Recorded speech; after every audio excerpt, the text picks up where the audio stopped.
Thank you, guys. I love songs like that. I love songs that are written in such an amazing poetic way that they're able to speak to us on a level that's different from what you're used to, different than just telling a story or different from just talking about a topic. And this song in particular, written by John Mark McMillan, I love because it ties so much into this conversation that we've been having about value.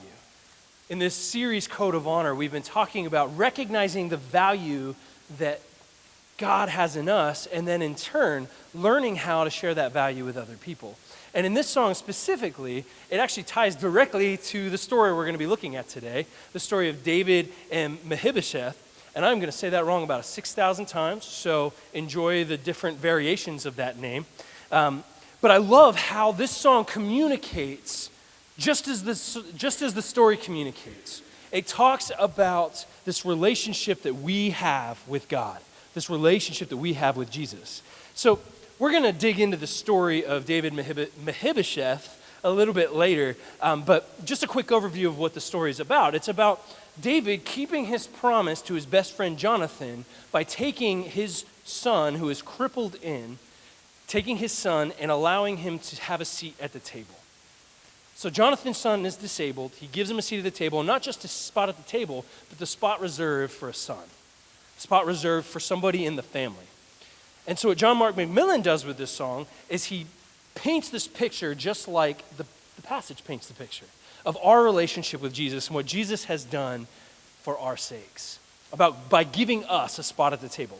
So let me just unpack a little bit of what we just heard there. Both verses actually talk specifically about this relationship with Jesus. The first verse, he says, I've got this resurrection down inside my skin. With all of my revelating, I just can't make sense of this gravity that we're in.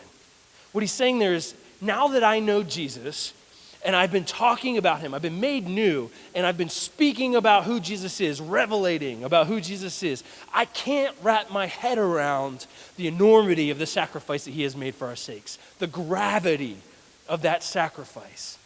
That sacrifice is so great that when we stop and reflect on it, it is overwhelming, just like gravity. He goes on and he talks, the name of the song is called Carbon Ribs.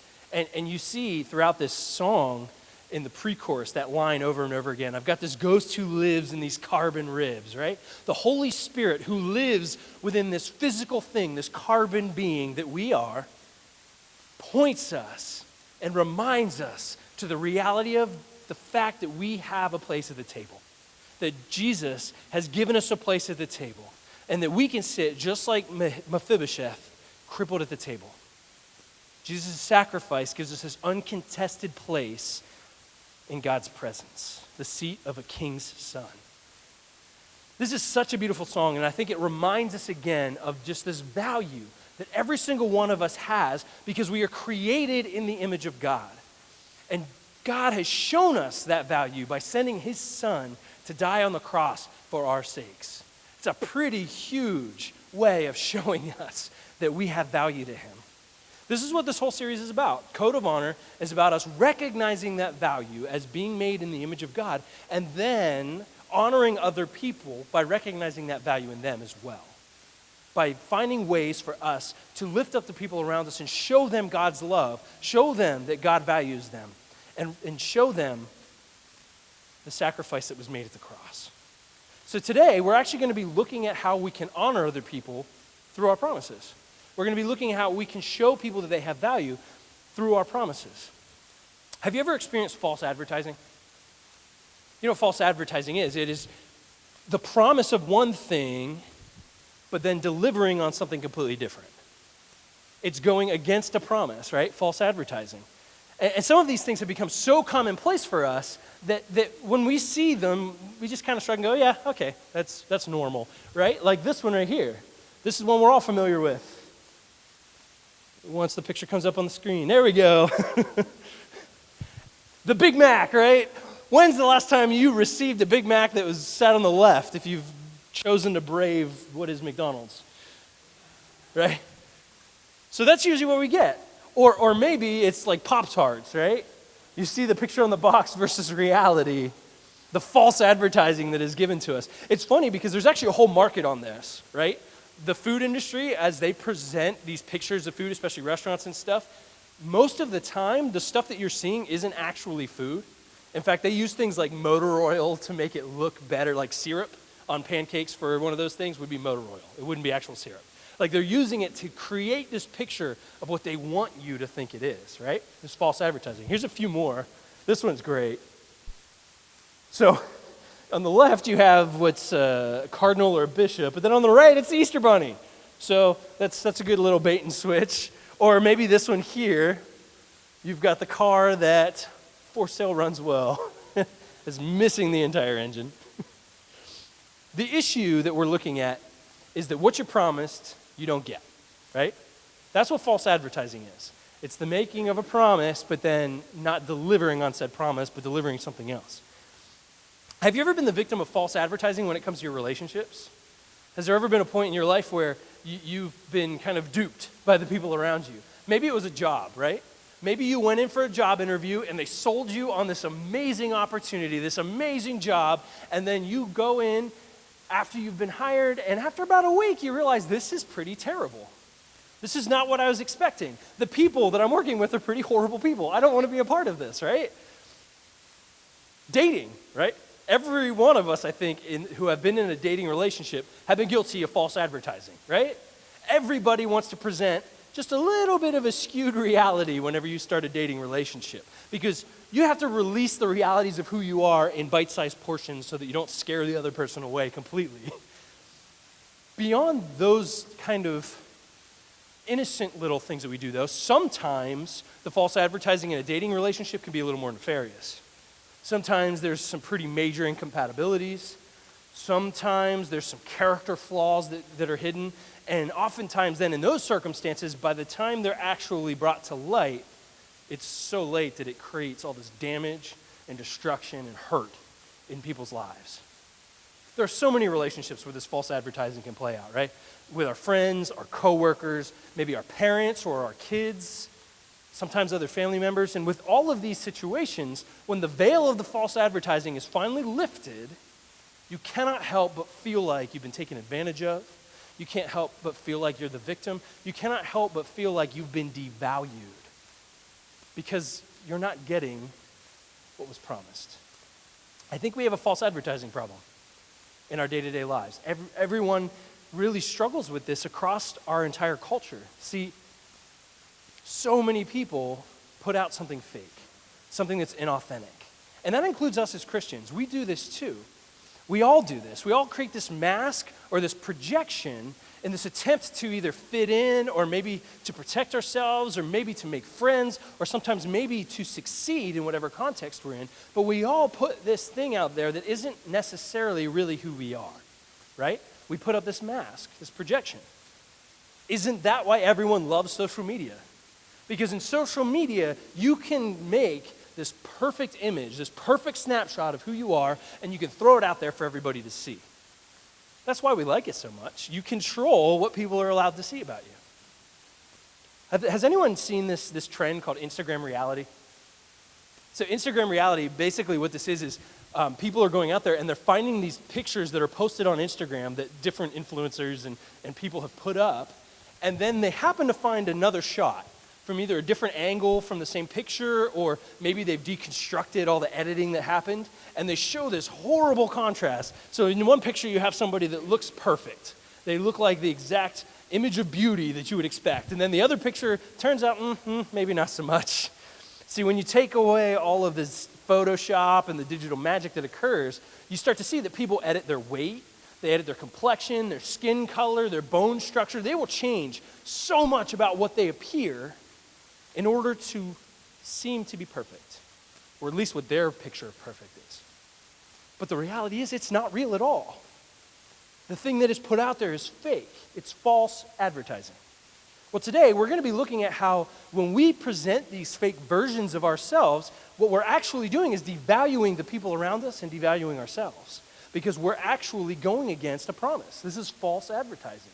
We're promising one thing, but in reality we're giving another. And see, participating in that form of false advertising is really the same as us breaking a promise or breaking our word, right? It's the same sort of thing. The thing that we are presenting, the thing that we are doing, the thing that we're saying is different from who we really are. Have you ever met someone who's notorious for this? Have you ever met somebody who's notorious for breaking their promises? Maybe it's somebody who continually cancels when they say they're going to do something with you. Maybe it's somebody who you start to catch on that they're maybe less than truthful most of the time, so you start to realize you can't trust them. You start to realize, and even in your head, you might be calling them a liar, right? Eventually, what you begin to realize is that when someone is living in that way, you start to realize they don't actually care about you. They don't value you as a person. They, in fact, make these promises more about lifting themselves up in those moments than they do in ever intending on walking them out and being a part of your life and caring for you and committed to you. But the flip side of that, when you meet somebody who's faithful, somebody who follows through with their promises, who are consistent, who work through that, who are authentic, you begin to realize that they care about you. You can see the value that they bring into the relationship, and they show you by being willing to commit themselves, their time to you.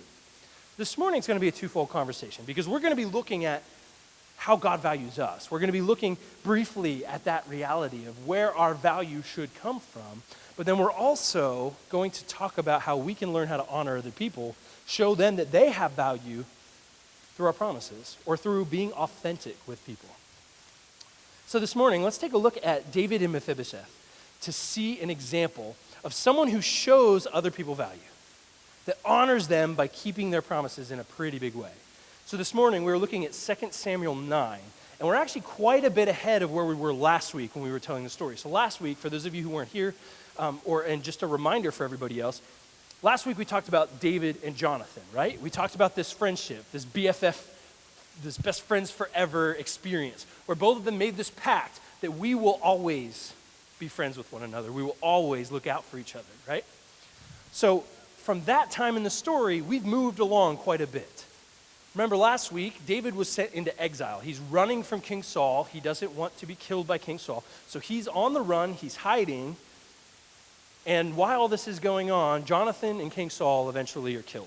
They're killed in a battle. Both of them die. And so David, who had been kind of gathering people just because of who he is and this notoriety he was gaining by being this great warrior, these people had been gathering around them, and they've been kind of bouncing from battle to battle, but they finally lift him up, and they make him king of Judah. So David is now king of Judah, but Saul's son has established himself as king over another chunk of Israel. So there's actually some conflict now that occurs between David and Saul's son, but then Saul's son is betrayed by some of his followers, and when he's betrayed, David assumes control of the entire kingdom. So David is now king of the entire kingdom, and at that point in time, he begins to remember this promise of friendship that he made to Jonathan. And so he starts to ask about Jonathan's family. He says, is anybody left from Jonathan's family? So is anyone left from Saul's family? This guy who's been trying to kill him, who sent him into exile for quite a while. In verse 3 of 2 Samuel chapter 9, it says, the king said, is there not still someone of the house of Saul, that I may show the kindness of God to him? Ziba, who is one of Saul's, part of Saul's household, said to the king, there is still a son of Jonathan, and he is crippled in his feet. So who he's talking about is Mephibosheth. And Mephibosheth had been injured when he was 5 years old. In fact, it came when news of King Saul and Jonathan came of their death, right? So this news is delivered that these two were killed in this battle, and so the entire household goes, we better get out of here, because this is not going to end well for us. Saul was already kind of on rocky terms with some people, and there's all kinds of tension, so they take off. But in that process, somehow Mephibosheth, who was 5 years old at the time, falls. And in that fall, he is disabled. He is now no longer able to walk. And so when David learns that Jonathan's son is still alive, he has him brought to him. In verse 6, it says, and Mephibosheth, the son of Jonathan, son of Saul, came to David and fell on his face and paid homage to David and said, Mephibosheth. And he answered, behold, I am your servant. And David said to him, do not fear, for I will show you kindness for the sake of your father Jonathan, and I will restore to you all the land of Saul your father, and you shall eat at my table always. And he paid homage to him and said, what is your servant that you should show regard for a dead dog such as I? See, David keeps his promise to Jonathan, his promise of friendship. And this is pretty crazy when you start to think about it, because this is the grandson of the man who has sent him into exile for years. He has been on the run for his life for years. And yet he's willing to take him in, and not only that, return to him the wealth of his father, all the land, or his grandfather. All of his family's lands come back, and he gives him a seat at the table, which is the same seat that his own son would occupy. So Mephibosheth is given the seat of a king's son at the table. And notice the end of the line, though, how Mephibosheth views himself. He says, what is your servant that you should show regard for a dead dog such as I? He calls himself a dead dog. David values him even when he doesn't value himself. David gives him this place of honor because of his promise to Jonathan. You have to remember, too, this kid's actually possible competition to his throne, right? He would be an heir to King Saul. He would actually be in line for that king, that seat of king. And so David isn't just giving his friend's son a seat at the table. He's actually forgiving one of his enemies.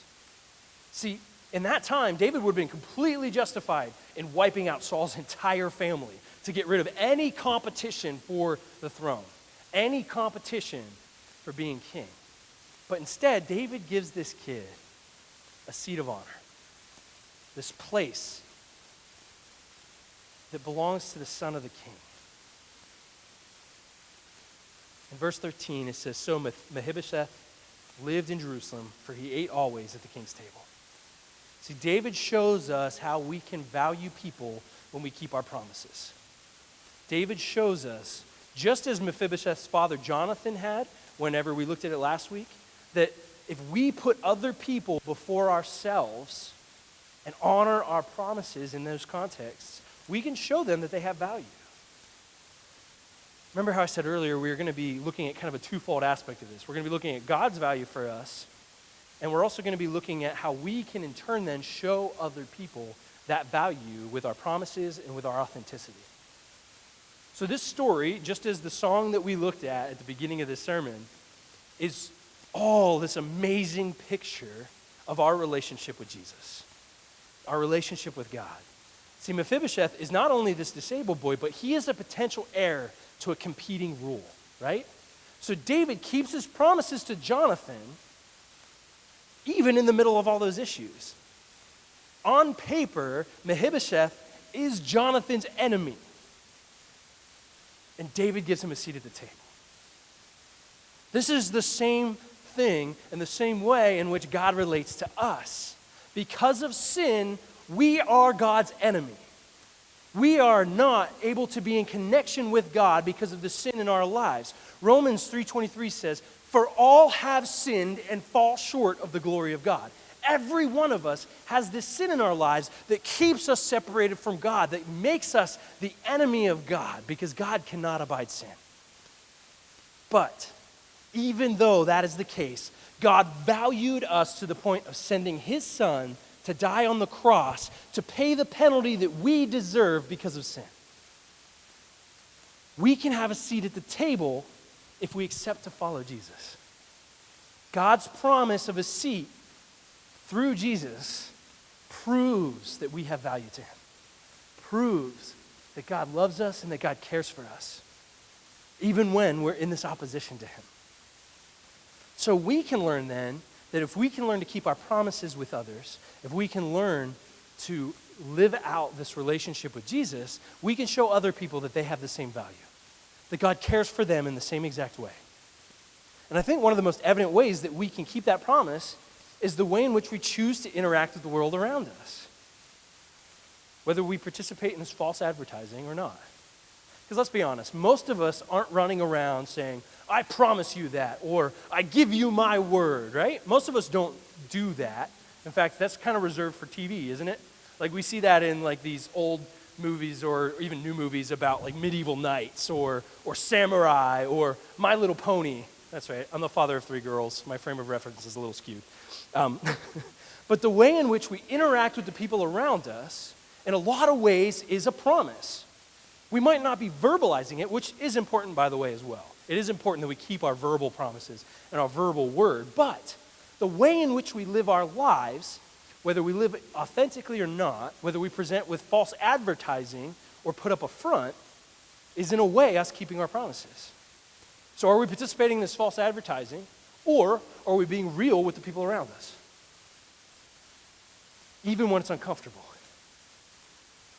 Even when we show other people our faults. We can show the people around us that they have value if we're willing to be honest with them and be authentic with them. Otherwise, what we end up doing is we not only devalue those people, we devalue ourselves, but we also devalue a perception of what it means to have a relationship with Jesus. Think about it this way. If we walk around acting like nothing is wrong all the time because we have a relationship with Jesus, right? Our lives are perfect, right? If we walk around that way, we paint this picture that Jesus either only accepts people that have it all together, or once you accept Jesus, everything gets good. Everything is nice and fancy, and you don't have hardship anymore, right? But when we're real with the people around us, when we're open with the struggles that we have, our tensions, it highlights how much greater Jesus' grace is in our lives. It shows everyone around us how much more amazing Jesus' grace is. Because it lets people realize that a relationship with Jesus isn't about having it all together. In fact, it's the exact opposite. It's because we don't have it together that we need Jesus in the first place. It's not about how good we are, but it's about how good Jesus is for our sakes. It also shows us that Jesus can help carry the tensions and struggles of life, right? It shows us that when we accept Jesus, it doesn't just go poof and all of our troubles go away. Instead, it can show people that the hope and the strength that comes from a relationship with Jesus can carry us through the hard stuff, can give us this outlet to be able to move through the hard things and become something more, and to do more of what God wants us to do in our lives. But when we're fake, it doesn't really give an honest representation of who Jesus is or what he's done in our lives. Man, I tell you what, I have a tremendous respect for the people who are able to step outside of the normal niceties of our day-to-day life and to be able to call this kind of stuff out, right? All of us have this exchange. In fact, I know I've been guilty of this all morning. Hey, how's it going? Good, and you? Right? We do that just as this general passing, this way of saying, hey, good morning kind of thing, and then we move on. But then there's always that person who says, are you really good? Is that really what's going on? Isn't that irritating? That's one of those things where, like, when someone finally steps outside of the norm and they break the whole rhythm of the, hey, good and you, and then you have to stop and talk to them, like, it's uncomfortable. But you know what that shows you? It shows you that that person cares enough and they value you enough to know what's really going on in your life. They show that you have value because they want to see what's real, and they're offering you the opportunity to see what's real in their lives as well. This is all about value. Jesus' value for us, and then how we learn how to share that value with other people. And if we're not careful, inauthenticity can be devaluing to the people around us, the people in our lives. Isn't that what that over-curated social media stuff does, right? When we show this perfect airbrushed image of what we are, we create this unrealistic standard. And so it makes people feel less valuable when they can't meet the standard. When in reality, most of the people who are posting these things, they can't meet the standard either. They've created this perfect moment, this perfect snapshot in time, and that's what they're showing you. And so people's value gets determined by this stuff that's all floating out there. And it's not just about an online presence. In fact, we do this so well in our day-to-day lives. We are so good at putting up masks, of putting up these projections of who we want people to see, that we struggle then with showing people who we are. We struggle with being real. So how do we learn to live authentically with the people around us then? How do we show other people that we value them by refusing to deal in this false advertising? Well, first, I think it starts with us understanding where our real value comes from. When we understand that our value comes from God, that God has made us with value, and he has proven that through the sacrifice of his Son, then we don't need the acceptance of other people. We don't need people to like us. We don't need to put up this thing so that we can succeed because we recognize that we already have value. So it's easier then for us to be real with the people around us because our place of value isn't about impressing that other person because we already have been attributed that value by God. And the other side of that is we need to learn to allow God to begin to transform our lives. We've said this a lot over the past couple months. Christianity isn't about following a list of rules. Those things that we perceive to be rules are actually design specs.